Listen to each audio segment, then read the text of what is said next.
Bonjour à tous, bienvenue à notre méditation quotidienne. Nous avons beaucoup de joie de jour en jour à lire ces textes de la parole de Dieu, la Bible. Nous sommes dans les évangiles depuis quelques jours et notamment dans l'évangile selon Luc. Nous avons commencé à méditer les 16 premiers versets de l'évangile de Luc. Nous progressons bien. Hier, nous avons regardé le verset 8. Aujourd'hui, nous allons méditer le verset 9. Et nous prions, notre prière, c'est que ces méditations à chaque jour nous préparent pour Noël, nous préparent notre cœur, que notre cœur soit vraiment focus et que son attention soit fixée sur le vrai sens de Noël. Il y a tellement de choses aujourd'hui qui nous distraient du vrai sens de Noël. Euh, Bien sûr, on parle beaucoup de Noël autour de nous, à la télé, les pubs, dans les centres commerciaux, partout où on va, il y a des décorations, tout crée cette ambiance de Noël, Noël qui est devenu une fête commerciale par excellence, euh, Noël où les gens consomment beaucoup, on dépense beaucoup, et on en perd le vrai sens de Noël, on oublie que Noël, en fait, c'est la fête de Jésus. C'est parce que Jésus est né que la fête de Noël existe. Et si Jésus n'était pas venu, il n'y aurait pas de fête de Noël. Alors, ne nous laissons pas dévier, détourner du vrai sens de Noël et que, à l'approche de la célébration de Noël, nos regards soient tournés vers l'enfant de Bethléem et qui va grandir, qui est le sauveur du monde, qui va exercer un ministère public pendant 3 ans. Il va vivre une vie parfaite, il va enseigner, il va faire des miracles, il va mourir sur la croix et il va ressusciter 3 jours après et il offre une vie nouvelle à tous ceux qui croient en lui. Oui, le bébé de Noël n'est pas resté dans une crèche. Le bébé de Noël est devenu adulte et il a mené les projets de Dieu à son parfait accomplissement et il a accompli la volonté de Dieu sur toute la ligne. Je lis les 16 premiers versets et nous allons méditer le verset 9 aujourd'hui. En ce temps-là parut un édit de César Auguste ordonnant un recensement de toute la terre. Ce premier recensement eut lieu pendant que Quirinus était gouverneur de Syrie. Tous allaient se faire inscrire, chacun dans sa ville. Joseph aussi monta de la Galilée, de la ville de Nazareth, pour se rendre en Judée, dans la ville de David appelée Bethléem, parce qu'il était de la maison de la famille de David, afin de se faire inscrire avec Marie, sa fiancée, qui était enceinte. Pendant qu'ils étaient là, le temps où Marie devait accoucher arriva, et elle enfanta son fils premier-né. Elle l'emmaillota et le coucha dans une crèche, parce qu'il n'y avait pas de place pour eux dans l'hôtellerie. Il y avait dans cette même contrée des bergers qui passaient dans les champs les veilles de la nuit pour garder leurs troupeaux. Et voici, un ange du Seigneur leur apparut, et la gloire du Seigneur resplendit autour d'eux.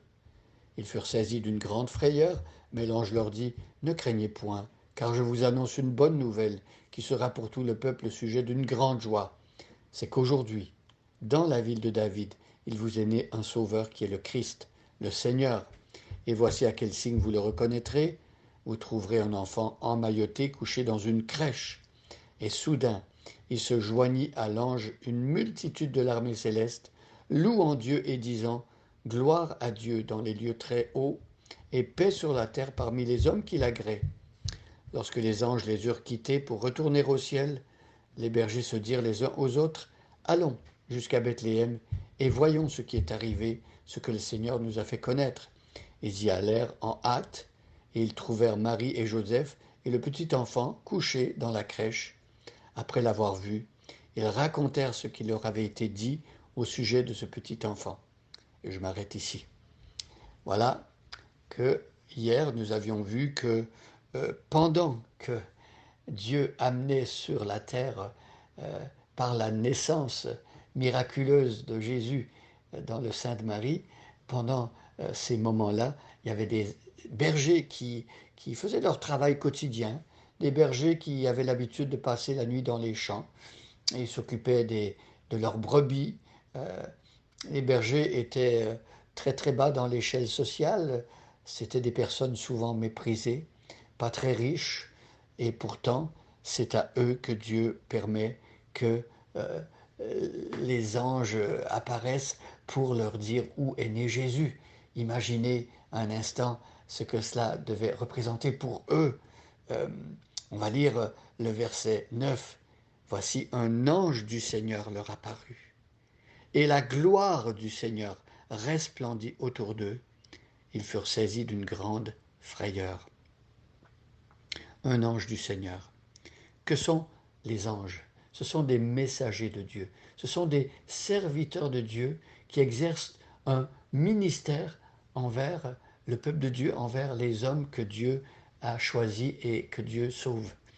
Euh, Ici, souvent dans les récits de la Nativité, on nomme même l'ange Gabriel, mais il y a une foule d'anges qui euh, ont exercé un ministère dans l'Ancien Testament sans qu'on sache nécessairement leur nom. Ce sont des envoyés de Dieu, des messagers de Dieu. Et ici, euh, les anges vont apparaître aux bergers en pleine nuit. Imaginez, euh, c'est très noir, c'est très sombre, on ne voit que les étoiles dans le ciel, et tout à coup il y a une lumière resplendissante, et c'est plus lumineux qu'en plein jour.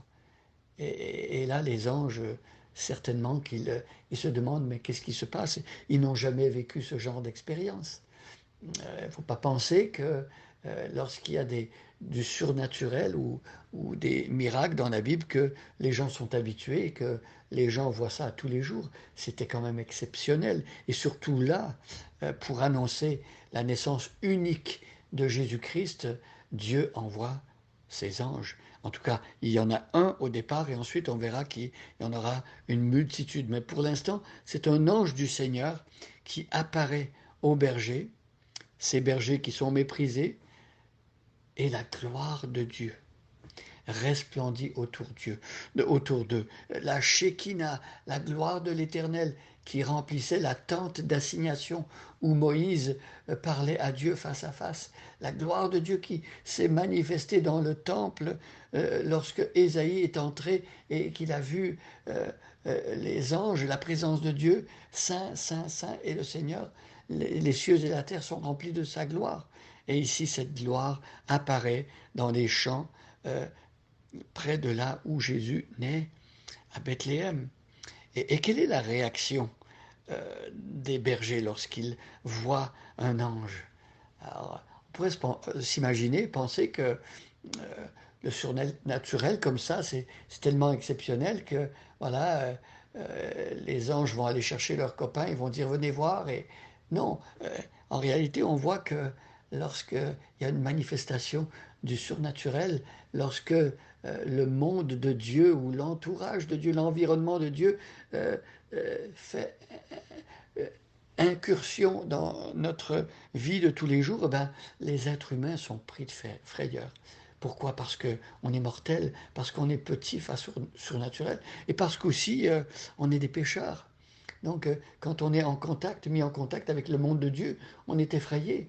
Est-ce qu'on va vivre? Est-ce qu'on va continuer de vivre? Ceux qui avaient des apparitions d'anges, ou l'ange de l'Éternel, ou des théophanies dans l'Ancien Testament, c'est-à-dire des manifestations de Dieu sous la forme d'un ange, eh ben, ceux-là pensaient mourir. Et c'est bien ce qui se passe ici. Pourquoi? Parce que euh, Dieu est saint et nous, nous sommes pécheurs. Dieu est infini, nous sommes finis. Dieu est éternel, nous, nous sommes éphémères, passagers. Et voilà, ils sont saisis d'une grande frayeur. Mais nous allons voir dans les prochains versets que Dieu ne va pas laisser les êtres humains dans leur frayeur. Lorsque Dieu se manifeste à nous, c'est vrai que nous pouvons, dans un premier temps, être pris de frayeur. Nous sommes saisis par la présence de Dieu, mais Dieu ne nous laissera pas dans cette frayeur. Il veut nous donner la paix. Il veut se manifester à nous et nous permettre d'entrer en relation avec lui. Mais il devra agir et transformer quelque chose en nous. C'est ce que nous allons voir dans les prochains passages. Bonne journée à chacun et à chacune et soyez bénis.